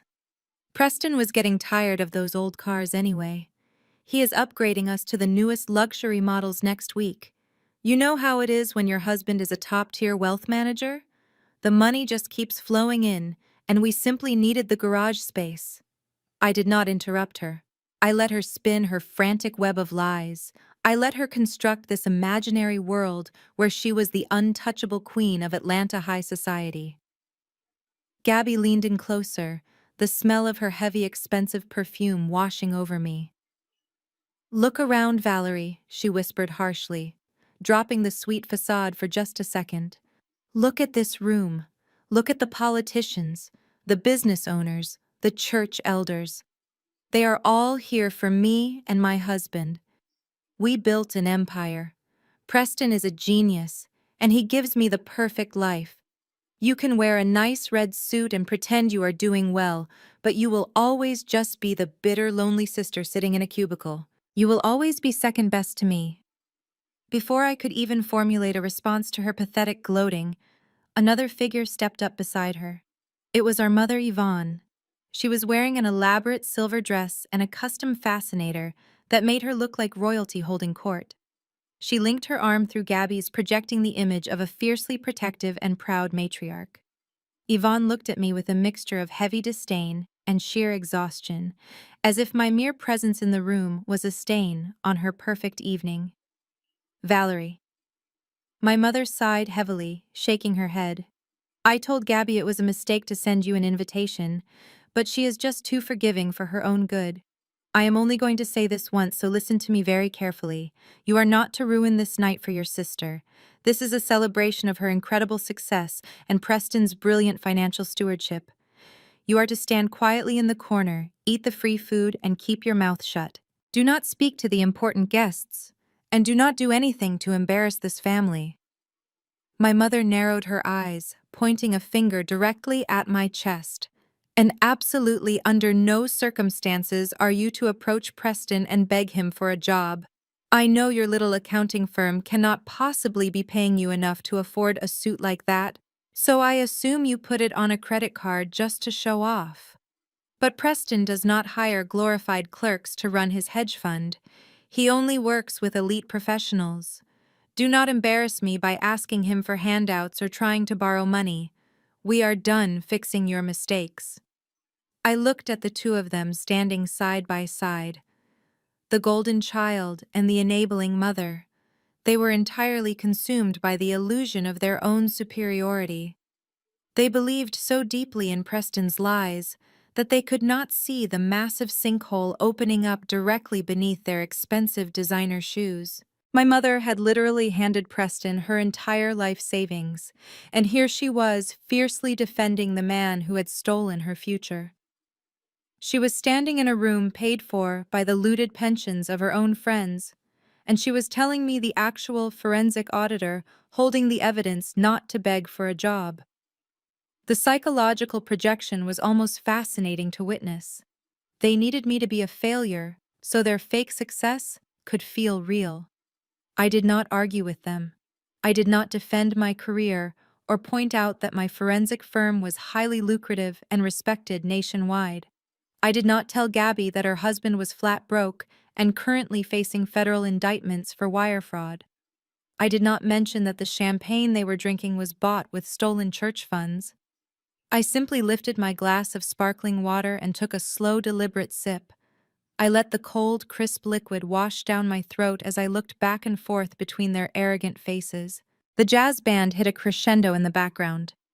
My eyes flicked to the large clock on the wall. It was getting closer to the top of the hour. The tactical teams were currently syncing their radios outside in the dark, pulling on their tactical vests and cutting off the perimeter exits. I smiled. It was not a warm smile. It was the terrifying, calm smile of a woman who knows the exact moment the guillotine is going to fall. I looked directly into my mother's eyes and spoke with chilling, effortless grace, keeping my voice perfectly level and absolutely devoid of any intimidation or fear. "Do not worry, Mom," I said, my voice cutting through the ambient noise of the party with absolute perfect clarity. "I have no intention of asking Preston for a job tonight. From what I understand, his career is about to undergo a massive restructuring." My mother scoffed. "Clearly. Not understanding the gravity of the word I had just used, she thought it was just another bitter remark from a jealous sibling. She opened her mouth to reprimand me further, but the soft jazz music suddenly faded into silence. A low hum of feedback echoed from the sound system at the front of the room. The main lights dimmed slightly, casting a dramatic spotlight on the small elevated stage that had been set up near the back wall. A hired master of ceremonies stepped up to the microphone, tapping it gently before asking for everyone's attention.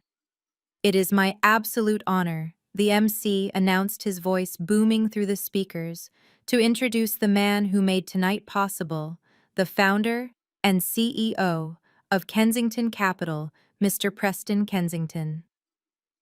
The room erupted into applause. My mother and Gabby immediately forgot about me.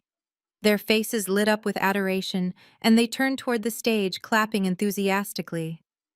I watched Preston weave his way through the crowd of wealthy guests and elderly church members. He walked with the exaggerated swagger of a man who believed he owned the entire city. He adjusted the cuffs of his bespoke suit, flashing that heavy gold watch that was paid for with the retirement funds of the very people who were currently cheering for him. He bounded up the stairs to the stage, taking the microphone from the MC with a practiced, blindingly white smile. "Thank you, everyone." Preston began, his voice dripping with false humility. "Thank you all for being here tonight to celebrate 5 incredible years of my beautiful wife's boutique. Gabby, you are an inspiration, and I am just happy I could provide the capital to let your dreams flourish." The crowd awed appropriately. Gabby placed a hand over her heart, playing the role of the grateful, adoring wife. She looked around the room, soaking up the envy of her peers, completely oblivious to the financial ruin waiting just outside the glass doors. Preston paced the stage, holding the microphone close. "But tonight is not just about fashion," he continued, his tone shifting into his slick corporate sales pitch. "Tonight is about wealth. It is about building a legacy. When I founded Kensington Capital, I looked around at this beautiful city, and I saw a specific need. I looked at my incredible mother-in-law, Yvonne, and her wonderful church community, and I saw a group of hardworking people who simply lacked the proper guidance." I felt my jaw clench. He was actually doing it. He was standing on a stage funded by stolen money and preparing to insult the very people he was robbing. "You see," Preston said, leaning forward conspiratorially, "there is a severe lack of financial literacy in this community. For generations, certain demographics have struggled to build generational wealth because they simply do not understand how money works. They keep their savings in low-yield accounts, they hide cash under mattresses, and they miss out on the incredible growth vehicles that the elite have always utilized. I made it my personal mission to step in and teach this community how to truly multiply their assets. I brought Wall Street to your front doors because I believe everyone deserves a seat at the table if they are just willing to trust the right expert." I look out at this crowd, and I see the portfolios I have doubled, the pensions I have secured, and the futures I have guaranteed. It was a masterful display of racist condescension wrapped in the guise of white saviorism. He was insulting their intelligence, calling them financially illiterate, while actively running a predatory Ponzi scheme designed to drain their pensions. And the most sickening part was watching Deacon Wright and Widow Carmichael nodding along in the audience, completely mesmerized by his smooth-talking garbage. They were clapping for the man who was currently holding their stolen life savings in a Cayman Islands trust account. I looked at my phone screen, hidden in the palm of my hand. A single text message glowed in the dark. Agent Mitchell had sent one word: "Ready." I did not wait for Preston to finish his self-congratulatory monologue. I did not wait for the applause to reach its peak. I stepped away from the column of white roses and began walking directly down the center aisle of the event space. The crowd naturally parted as I moved the bold crimson silk of my suit, commanding immediate attention. I kept my eyes locked entirely on Preston. I did not look at Gabby or my mother. I walked with the steady, predatory rhythm of a forensic auditor who had finally finished her calculations.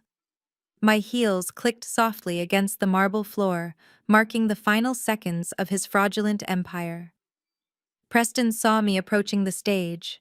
His arrogant smile faltered for a fraction of a second. He gripped the microphone a little tighter, clearly confused as to why the quiet sister-in-law was disrupting his grand performance. He probably thought I was coming up to make a scene to cry or complain about the repossessed cars in front of his wealthy friends. He had no idea what kind of storm was walking up those 3 small wooden stairs. "What are you doing?" Preston hissed under his breath, leaning away from the microphone as I stepped onto the platform. "Get off the stage, Valerie. This is not your moment." I did not yell. I did not throw a tantrum. I simply reached out my hand and smoothly took the microphone directly from his fingers. He was so stunned by my absolute calm demeanor that he let go without a fight. He stood there, his mouth slightly open, staring at me in total shock as I turned to face the room. The 200 guests fell completely silent. The clinking of champagne glasses stopped. The soft murmurs of conversation died away. My mother was staring at me from the front row, her eyes wide with mounting horror. Gabby looked like she was about to faint, clutching her fake diamonds. The heavy silence in the room was electric, waiting for the explosion. I lifted the microphone to my lips, my voice echoing through the massive venue with chilling clarity. "Preston is absolutely right," I announced to the silent room, keeping my tone conversational and perfectly even. "Financial literacy is incredibly crucial for this community. It is vital to understand exactly how your money is being managed. For instance, it is critically important to know the difference between a legitimate private hedge fund and a predatory Ponzi scheme." A low murmur rippled through the crowd. The wealthy elite of Atlanta shifted uncomfortably in their seats. Deacon Wright and Widow Carmichael looked at each other with profound confusion. Preston let out a forced, nervous laugh, stepping toward me with his hands raised in a placating gesture. He tried to play it off as a joke, reaching for the microphone. "Valerie, you have had a little too much champagne." He chuckled, his voice tight and breathy. "Let us get you a glass of water and sit down." I stepped out of his reach, keeping my grip firm on the microphone. My eyes swept across the room, locking onto the faces of the church elders who had trusted him. I did not raise my voice, but the sheer authority in my tone made the room freeze. "Kensington Capital is not a registered wealth management firm," I stated clearly. "It is a shell company registered to a virtual mail drop in Delaware. There are no investment portfolios. There are no high-yield municipal bonds. The money you gave him never went into the market." Preston lunged for the microphone again, but he stumbled his expensive leather shoes, slipping slightly on the polished stage. Sweat was beginning to bead on his forehead, ruining his perfect corporate facade. "Turn the sound system off," Preston yelled at the audio technician in the back of the room. "Turn it off right now. She is having a mental breakdown." The technician did not move. Agent Mitchell had already secured the perimeter, and the audio equipment was not going to be shut down. I turned my attention directly to the crowd, ignoring Preston's frantic pacing. "I am a forensic accountant." I continued, my voice projecting over his desperate commands. "For the past week, I have been running a deep dive audit on every single transaction moving through Preston's accounts. I followed the digital trail. When you handed him your retirement savings, Deacon Wright, he did not invest it. Within 48 hours, he wired that exact amount to an offshore trust in the Cayman Islands. He used a technique called smurfing to bypass federal reporting thresholds. He specifically targeted the black elderly members of my mother's church because he thought you were gullible. He thought his white privilege and his expensive suits would prevent anyone from asking to see the actual financial statements." Gasps echoed from the front row. The elderly church members clutched their chests, the horrifying reality beginning to dawn on them. Preston was sweating profusely now, the color draining entirely from his face. He looked like a cornered animal, his eyes darting toward the exit doors at the back of the venue. I turned my gaze to my sister. Gabby was standing frozen near the front row, her champagne glass trembling in her manicured hand. She looked at her husband seeking reassurance, but Preston would not meet her eyes. "Let us talk about this beautiful boutique, Gabby," I said, gesturing to the lavish floral arrangements and the expensive designer handbags lining the walls. "You have spent the last 5 years bragging about your incredible business acumen. You told everyone here tonight that you built a fashion empire." Gabby opened her mouth, but no sound came out. The fake diamonds at her throat seemed to lose their sparkle. "Your boutique is currently operating on a $200,000 deficit." I announced, the numbers rolling off my tongue with mathematical precision. "You have not turned a profit in over 3 years. The lease on this building, the imported silk gowns, the valet, parking outside, all of it was paid for with stolen money. Preston took the pensions of our mother's church community and used them to pay off your commercial rent so you could keep playing dress-up. This entire anniversary gala was funded by a fraudulent wire transfer made just 48 hours ago." The room erupted into absolute chaos. People began shouting, asking questions, demanding answers. Wealthy socialites began backing away from Gabby as if her proximity might infect them with bankruptcy. Gabby finally snapped out of her paralyzed state. She let out an ear-piercing scream that tore through the ambient noise. "Shut up, Valerie!" Gabby shrieked, her face contorting with rage and humiliation. "You are lying! You are just a jealous, pathetic liar! Get off the stage right now!" My mother pushed her way to the front of the crowd, her silver dress shimmering as she pointed a shaking finger at me. "You have lost your mind!" Yvonne yelled, her voice cracking with fury. "You are insane! You could never handle the fact that Gabby got a rich husband and a beautiful life while you got nothing. You are doing this out of pure spite to ruin my family. Somebody call security and drag this crazy woman out of here." They were completely unhinged, clinging desperately to the illusion that was rapidly burning to the ground around them. They could not accept that the ugly duckling of the family, the boring bookkeeper, had outsmarted their golden boy. Preston made one final aggressive lunge toward me, his hands grasping for the microphone, his face twisted into an ugly snarl.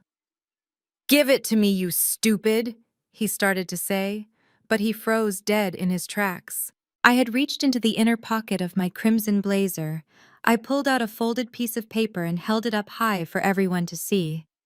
At that exact moment, the large digital projector screen behind me, the one Gabby had been using to display glamorous photos of her boutique, flickered to life. I had synced my phone to the display system before walking down the aisle. The screen illuminated the massive venue, casting a bright white light over the shocked faces of the guests. Projected on the wall in massive, undeniable high-definition resolution was a scanned copy of a certified cashier's check. The amount, $50,000, was written in bold black ink. The memo line clearly read, "Settlement." The signature at the bottom belonged to Preston Kensington. The visual evidence was absolute. There was no denying the numbers displayed on the glowing screen. The shouting in the room instantly died down. Every single eye was glued to the projector screen. My mother stared at the image, her mouth hanging open. Gabby looked back and forth between the screen and her husband, her manufactured reality finally cracking beyond repair. I looked directly at Preston, who was now trembling uncontrollably on the stage beside me. I held the microphone close to my mouth and delivered the final blow. "He asked me to meet him at his exclusive country club this afternoon," I told the silent room. "He handed me this check. He tried to buy my silence with your stolen retirement funds. But as a forensic accountant, I prefer my ledgers balanced." The heavy silence that followed my words hung in the air for only a fraction of a second. Before Preston could even attempt to formulate another lie, before my mother could scream another insult, the quiet evening was violently shattered. A deafening wail of sirens pierced the thick glass of the boutique. It was not just one siren, but a chorus of them converging on the building from every possible direction. Suddenly, the floor-to-ceiling windows of Gabby's extravagant storefront were flooded with violent flashes of red and blue light. The strobing colors cut through the soft ambient glow of the crystal chandeliers, casting harsh, erratic shadows across the faces of the terrified guests. The elite politicians and wealthy socialites who had been drinking stolen champagne just moments ago began to back away toward the center of the room, their eyes wide with mounting panic. Deacon Wright and Widow Carmichael clung to each other, watching in stunned disbelief as the reality of my presentation manifested right outside the front doors. The heavy glass entrance doors were thrown open with such force they slammed against the interior walls. Dozens of federal agents poured into the lavish event space. They wore dark tactical vests emblazoned with the bright yellow letters of the FBI and the IRS. The sheer overwhelming presence of federal law enforcement completely suffocated the last remaining traces of the anniversary gala. An agent near the front immediately pulled the plug on the sound system, killing the faint background music that had somehow still been playing. The room was now filled entirely with the harsh static of police radios and the commanding shouts of agents securing the perimeter. "Nobody move," a senior agent barked, pointing toward the stage where Preston and I stood. "This is a federal warrant. Step away from the exits and keep your hands visible." The socialites began to shriek, their expensive gowns brushing against each other as they scrambled to get out of the way of the advancing tactical units. I did not move a single muscle. I simply stood on the stage in my crimson suit and turned my head to look at my brother-in-law. The slick, arrogant wealth manager, who had spent years making racist microaggressions and parading his white privilege, was completely gone. In his place was a terrified coward. Preston looked at the advancing federal agents, then looked at the heavy velvet curtains covering the rear exit near the stockroom. He did not check on his wife. He did not look back at my mother, who was standing frozen in the front row. He shoved violently past a caterer, knocking a tray of expensive imported truffles onto the marble floor, and sprinted toward the back of the boutique. He was running for his life, his custom-tailored suit jacket flapping wildly behind him. But Preston was not a tactical mastermind. He was just a scam artist and agent. Mitchell had anticipated his exact escape route. As Preston burst through the velvet curtains and grabbed the brass handle of the rear exit, the door swung open from the outside. Agent Mitchell stood there, an immovable wall of federal authority. Preston let out a pathetic, desperate sound and tried to pivot back toward the main room. But he was not fast enough. Mitchell stepped forward, grabbing Preston by the lapels of his $3,000 suit, and threw him aggressively to the ground. The impact echoed loudly over the chaos of the room. Preston hit the polished marble floor hard. The wind knocked completely out of his lungs. Mitchell drove his knee into the small of Preston's back, pinning him down with clinical efficiency. Preston writhed and kicked, trying to squirm out of the hold, but two other agents quickly flanked him, grabbing his wrists and forcing them behind his back. The cold, sharp click of heavy steel handcuffs snapping shut around his wrists was the most beautiful sound I had ever heard. Across the room, Gabby finally snapped out of her paralyzed state. The sight of her husband, her golden ticket to high society, being pressed face down into the floor by federal agents completely shattered her fragile mind. She let out a blood-curdling shriek and launched herself forward. Her champagne-colored beaded gown tangled around her ankles as she tried to sprint toward the rear of the store. "Get off him!" Gabby screamed, her voice tearing through her throat. "Get your hands off my husband! You cannot do this to us!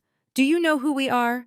My husband is a millionaire. He manages millions of dollars. You are ruining my anniversary party." She flailed wildly, swinging her manicured hands at the nearest federal agent. The agent, a stern-looking woman in a tactical vest, caught Gabby's wrists effortlessly and pushed her back, creating a firm physical boundary. "Mom, step back and calm down," the agent ordered. Gabby refused to listen.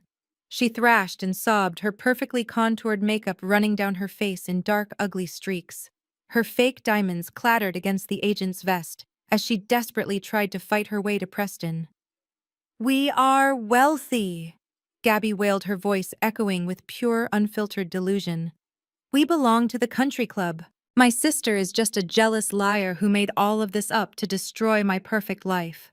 Let him go right now. While Gabby threw her massive tantrum in the middle of her ruined party, a team of IRS agents began moving methodically through the boutique. They did not care about her screaming or the horrified stares of the wealthy guests. They carried thick stacks of legal paperwork and heavy rolls of brightly colored tape. One of the lead agents walked directly up to the main display wall, the one Gabby had spent tens of thousands of dollars decorating with imported silk and custom shelving. The agent pulled a massive bright orange notice of federal seizure out of his folder. He slapped it directly onto the center of the wall, pressing it down firmly over the pristine designer wallpaper. The bold black letters on the orange paper declared that the property and all its contents were now under the absolute control of the United States government. Other agents began moving through the racks of expensive clothing, placing similar seizure stickers on the glass display cases containing the designer handbags and the imported shoes. The party had completely devolved into a chaotic crime scene. Flashlights swept across the dark corners of the room, inspecting the inventory that had been purchased with the stolen blood and sweat of my community. I stood on the stage watching the absolute destruction of their fake empire. The loud, obnoxious jazz music had been replaced by the sound of Miranda rights being read to Preston Kensington. Gabby was collapsed on the floor, sobbing hysterically while her friends pretended not to know her. The wealthy socialites were being detained at the door to give their statements to the FBI. The dazzling, beautiful facade that my mother and my sister had built to make me feel worthless was currently being boxed up and catalogued as federal evidence. The ledger was finally balanced, and the view from the top was breathtaking. I stepped down from the wooden stage, the crisp click of my stiletto heels somehow cutting through the cacophony of shouting federal agents and panicked socialites. The red and blue emergency lights sweeping across the boutique illuminated the absolute wreckage of my family's false kingdom. I walked through the crowd, moving with the slow, deliberate pace of a woman who had just finished auditing a crime scene. No one tried to stop me. The federal agents recognized me from Mitchell's briefing, and the wealthy guests instinctively parted out of my way, terrified that any proximity to me might implicate them in Preston's massive fraud. I kept my eyes locked on one specific target. My mother Yvonne was standing near the front of the room, completely paralyzed. The imposing matriarch who had slapped me across the face and banished me from her home just a few days ago was now trembling like a frightened child. Her elaborate silver dress caught the violent flashes of the police lights, making her look washed out and fragile. She was staring at Preston being dragged out the back doors in heavy steel handcuffs, but her mind was clearly refusing to process the reality of the situation. She was desperately clinging to the delusion that this was all just a terrible misunderstanding, that her brilliant white son-in-law would somehow fix everything with a few phone calls to his powerful friends. I stopped exactly 2 feet in front of her. She slowly turned her head to look at me, her eyes wide and glassy. Her jaw was trembling, and for a second, I thought she might actually apologize or ask me to explain what was happening. Instead, the deep-seated toxicity that defined her entire existence flared up one last time. She glared at me with absolute hatred, her fists clenching at her sides. She opened her mouth and hissed that I was a monster, that I had orchestrated this entire federal raid just to ruin her perfect life and destroy her golden child's anniversary. I did not react to her venom. I simply reached into my leather briefcase and pulled out a thick, heavy manila folder. It was the physical manifestation of my entire forensic investigation, the indisputable mathematical proof of her blind foolishness. I held the folder out toward her. My mother stared at the brown paper envelope as if it was a venomous snake refusing to take it from my hands. I did not waver. I pushed the folder directly against her chest, forcing her to grab it or let it fall to the floor. Her trembling fingers instinctively closed around the thick stack of paper. "Read it," I commanded, my voice perfectly calm and completely devoid of the daughterly affection she had spent my entire life squandering. Look at the bank statements, Mom. Look at the wire transfer receipts bearing the official stamp of Kensington Capital. She fumbled with the clasp of the folder, her manicured nails catching on the thick paper. She pulled out the top sheet, a detailed financial ledger I had highlighted in bright yellow ink. Her eyes darted across the numbers, her breathing becoming shallow and erratic, as the complex financial jargon slowly translated into a reality she could understand. She saw her own name. She saw the exact account numbers of her lifetime retirement fund. Your $500,000 retirement is completely gone, Mom. I said the truth, ringing out with cold clinical precision. Preston wired every single cent of it to an offshore trust account in the Cayman Islands yesterday afternoon. He used your unquestioning trust to drain your entire future to pay for this absurd party and his own escape plan. My mother shook her head side to side, a low whimpering sound escaping her throat. No, she gasped, staring at the paper. Staring at. No, he is a wealth manager. He promised me a 20% return. He promised he was protecting it for my grandchildren. I did not let her retreat into denial. I pulled the second document from the folder and held it up right in front of her face. It was a property deed modification. Oh, and he did not just take your liquid cash. I continued, my tone slicing through the chaos of the room like a scalpel. He used the power of attorney you blindly signed over to him last month to take out a massive second mortgage on your house. He liquidated the equity in the very home you kicked me out of. You do not just have $0 in your bank account, Mom. You are hundreds of thousands of dollars in debt. You are completely, utterly bankrupt. The sheer, crushing weight of the mathematical truth finally broke through her psychological armor. The proud, arrogant woman who had spent 32 years telling me I was an ugly disappointment, a boring bookkeeper, a bitter sister suddenly realized that she had handed her entire existence over to a predator. She realized that the daughter she despised was the only one who had actually told her the truth. Yvonne dropped the manila folder. The papers scattered across the imported marble floor, mixing with the spilled champagne and the crushed white roses. A guttural, agonizing wail tore from her throat, a sound of pure, absolute devastation. Her knees buckled beneath her, and she collapsed completely, folding in on herself as she hit the ground. She clutched her head, rocking back and forth, crying out to a God who was not going to save her from her own greed and stupidity. I looked past my weeping mother to the center of the room. Gabby was sprawled on the floor, her expensive champagne-colored gown soaked in spilled drinks and covered in the dust of the federal raid. Her flawless makeup was completely destroyed, running down her face in dark, ugly tracks. She was clutching her 14-year-old daughter Harper tightly against her chest. The arrogant teenager who had deliberately dumped garbage on me just a week ago was now sobbing hysterically, burying her face in her mother's ruined dress, absolutely terrified by the armed agents securing the building. They sat there huddled together on the dirty floor, surrounded by seizure notices and the flashing red and blue lights of federal justice. The golden child, the spoiled niece, the enabling matriarch. They had spent their entire lives looking down on me, calling me worthless, and treating me like trash. But as I stood over them in my immaculate crimson suit, watching them weep amidst the ruins of their fraudulent empire, the visual irony was absolute perfection. Stripped of their stolen money and their fake designer labels, they looked exactly like the garbage they had once accused me of being. I did not offer them a hand up.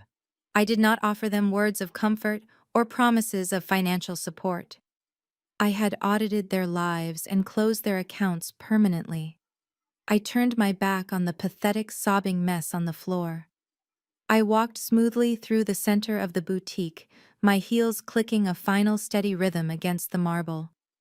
I pushed open the heavy glass front doors and stepped out into the cool, refreshing Atlanta night air, leaving the toxic wreckage of my former family entirely behind me. 6 months have passed since the flashing lights of the federal raid painted the windows of my sister's fake boutique. I am currently standing in my own corner office on the 40th floor of a sleek downtown high-rise building. The panoramic view of the Atlanta skyline stretches out before me, a sprawling grid of glass and steel. I am no longer just a senior auditor working for someone else. I am the founder and chief executive officer of Washington Forensic Advisory, a firm specializing in high-level corporate fraud and asset recovery. My client list includes federal agencies and Fortune 500 companies. The name on the glass door belongs entirely to me. A flat-screen television mounted on the far wall of my office is playing the local afternoon news on mute. The closed captions scroll across the bottom of the screen, reporting on the final sentencing hearing for the Kensington capital fraud case. Preston Kensington, the arrogant white wealth manager who thought he could steal from black church elders and buy my silence with their own money, has officially been sentenced to 15 years in a federal penitentiary. There is no possibility of early parole. The camera shows him being led out of the courthouse looking haggard and utterly defeated. His bespoke suits have been permanently replaced by a standard-issue orange jumpsuit. His arrogant smirk is gone, replaced by the hollow stare of a man who finally understands he is nothing. The news segment briefly flashes photos of the co-conspirators and the seized assets. Gabby is entirely bankrupt. The IRS stripped her of everything to pay back the victims of the Ponzi scheme. Her leased mansion was vacated, her fake designer bags were auctioned off by the state, and her country club membership was publicly revoked. I heard through the federal prosecutor's office that she is currently working 50 hours a week folding clothes at a discount retail store just to afford the minimum monthly payments on her massive tax debt. Harper had to pull out of her elite private school and is now attending the local public school, learning a very harsh lesson about what it actually means to look like trash. The entitlement she learned from her parents has been violently corrected by reality. My mother, Yvonne, lost her large suburban home entirely. When the bank realized the second mortgage was fraudulent, they initiated a rapid foreclosure. She was forced to move into a cramped, subsidized apartment complex on the outskirts of the city. She no longer sits on the finance committee at her church.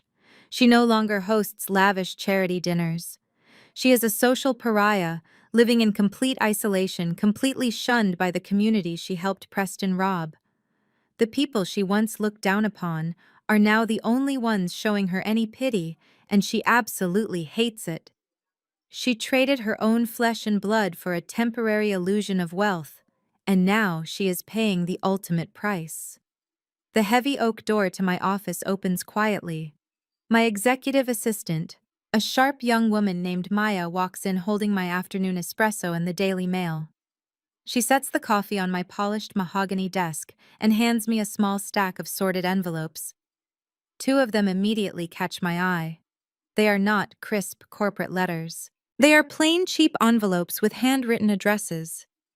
I recognize the sweeping, dramatic handwriting of my sister Gabby on the first one. The second one bears the tight, jagged cursive of my mother Yvonne. There are no return addresses, but the postmarks correspond to their new, low-income zip codes. I do not need to open them to know exactly what they say. I can practically hear their desperate voices through the thin paper. They are begging for financial help. They are pleading for forgiveness. They are likely using the exact same manipulative language they used my entire life, talking about family loyalty and blood being thicker than water. They want the wealthy, successful sister to swoop in and rescue them from the devastating consequences of their own actions. They want me to open my wallet and rebuild the luxurious facade I burned to the ground. They want to pretend none of the abuse ever happened. I pick up both envelopes, holding them loosely between my fingers. I stare at the names written on the front, feeling absolutely nothing for the women who sent them. A year ago, the quiet, passive version of Valerie might have opened them. She might have read the desperate apologies and felt a tiny sliver of guilt. She might have considered writing a check just to make the emotional manipulation stop. But that version of me died on my 32nd birthday, covered in sticky soda and discarded food. The woman standing in this office does not negotiate with parasites. She does not entertain the apologies of predators who only feel remorse because they got caught. I do not open the letters. I do not tear them in half. I walk over to the heavy-duty industrial crosscut shredder sitting discreetly next to my filing cabinet. I press the power button, listening to the quiet, lethal hum of the steel blades spinning to life. I drop my mother's letter into the feed slot. The machine grabs the paper, instantly pulling it down and shredding her fake apologies into 1,000 unrecognizable tiny pieces of confetti. I drop Gabby's letter in right after it, watching her desperate pleas for cash get obliterated into dust. It is the most satisfying sound in the entire world. I turn off the machine and walk back to the floor-to-ceiling window. I look at my reflection in the tempered glass. I am wearing a flawless tailored blazer, the fabric perfectly pressed and absolutely immaculate. My posture is straight, my expression serene. I take a slow, warm sip of my espresso, looking out over the city I now conquer on my own terms. I do not need to call them to gloat. I do not need to send a letter back rejecting their apologies. They will sit in their cramped apartments, checking their mailboxes every single day, waiting for a response from the daughter they threw away. They will wait for the rest of their miserable lives. The ultimate unbroken silence is my final revenge.